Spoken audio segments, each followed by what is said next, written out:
host here at Cumbie Academy. And I'm Miss Bargeron, the media specialist. And we're so glad to have you here with us tonight at our Cumbie Annual Literacy Night, and where we're going to focus tonight on Family Read Aloud, as we're going to all work together as teachers and families to build better readers. So I love having sleepovers, Miss Bargeron. Don't you love sleepovers? I do, and you always think, oh, what can we do? Want to hang out, and it gets dark out, so you can't play outside. I know, like, what can we do? Too dark. Yeah, I do know one thing we could do. What's that? We can read. Reading is fun. I love reading, and it's so much fun to read at sleepovers too. It is. I can remember so many times where my mom would read to me and my friends that were sitting there. So reading aloud is a lot of fun too. Yes. Reading to yourself is cool. Yes. But hearing something be read to you, I love that. I know. I love when I was a little girl, my dad used to read to my family every night. Really? Yes. And my mom would read to us too. It was so much fun. And it does so much for us as a family too, Miss Bargeron. Did you know that? This is true. Yeah, you can learn so much from listening to someone read. It helps your children understand what reading should sound like as far as like fluency goes, and it helps them get excited about reading. So like if you're interested in it, they want to be interested in it, right, kids? It does. And did you know, moms and dads and children out there, that research shows that the more you read, the better reader you become. It's actually the single most important activity. To read aloud is the single most important activity that families can do together to help children become amazing readers, and as you team up with your school and with your students as they're learning. Yes, I know, I'm in the library, and I do read alouds with kindergarten, first and second grade, and there's some days where we get a little pinched on time, and the story might have to be a shorter one, or sometimes it gets skipped. Not often, but sometimes. Yeah. And I want to tell you, the kids really are upset when that happens. Like, they want to hear a story, Mom and Dad. Yeah. And anybody can participate in this. Like Miss Bargeron was saying, you can read in the car on the way to a sports event, on the way to your, any kind of things you have going on in your evening time. Books can travel with you. That's right. And like we have in the library, maybe even your reading buddies yes, kid too. I got my reading buddy Coco. That's something that I just started this year in the library. The kids love reading to their reading buddies, and they do word searches even sometimes. If they can't read all the words, they'll like look for the words they know and show their reading buddy. And so that's something that you could do together. Yes. It would be a lot of fun. So much fun. And actually, family reading really does, parents and families and kids, it does so much for you as a reader. There's a lot of studies that do tell us that when you're reading to as a family, and especially when families are reading out loud to your children, it really does spark a whole lot of things in your children. Like, first of all, a love for reading. It gives them motivation. It lets them recognize that reading is something we do for fun and for pleasure. Right. It also builds phonological awareness in your children. When they come into school and they've been read to, it always gives them a jump start. It also builds their vocabulary. Like, they build such rich vocabulary, Ms. Bargeron, because a lot of times, like, we have conversations, but we may not say all the words or talk about all the experiences that we see in books that we could when we're reading together.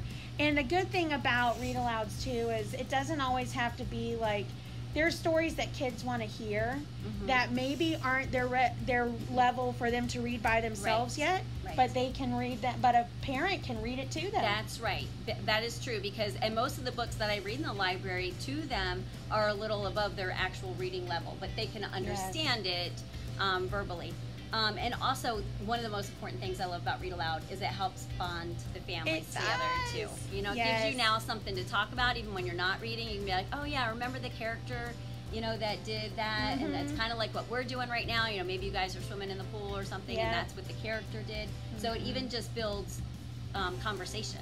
It does. So. And then while that's happening, it builds a lot of background knowledge from those experiences they have through those characters. Right. And they bring that in, and that sparks them to be able to read more, because they make better connections when they read other books. that maybe they wouldn't have made if they hadn't experienced that through a book with their family prior. Hey, that makes me think about tonight, what you're going to Yes! be seeing.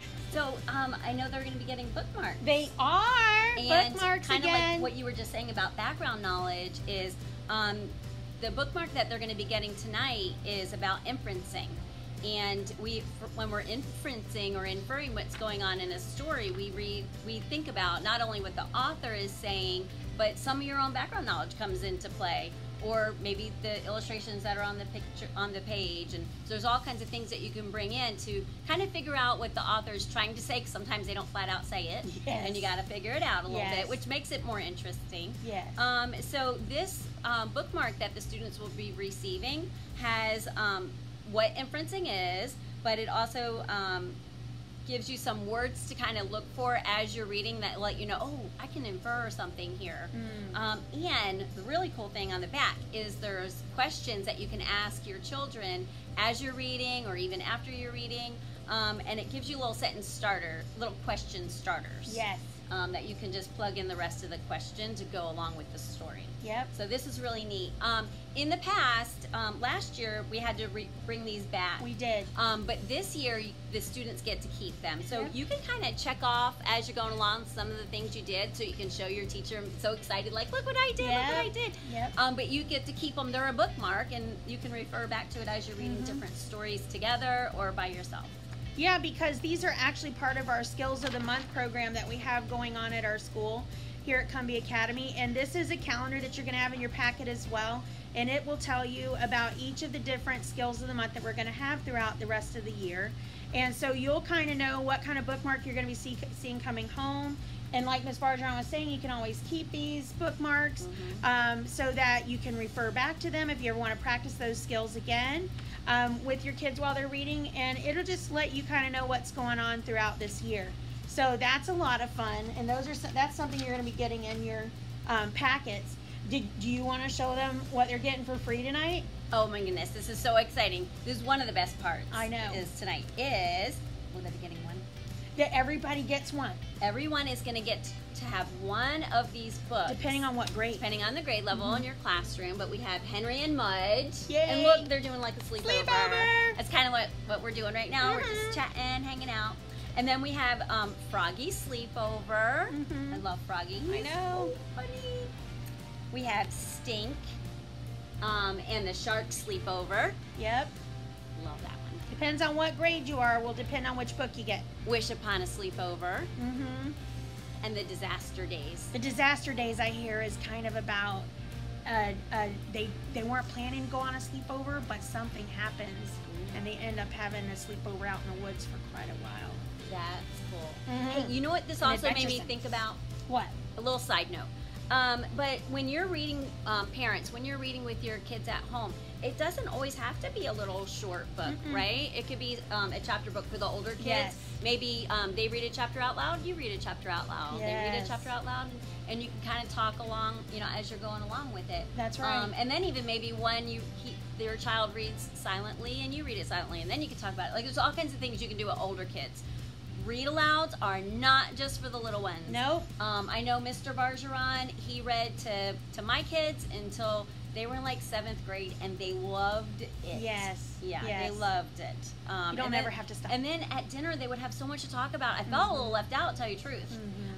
So because I read to them when they were younger, but Mr. Bargeron read to them when they were older, and I was like, oh man, I need to read that book and catch up with them. Yes. So you can do that with older You kids can. too. You can.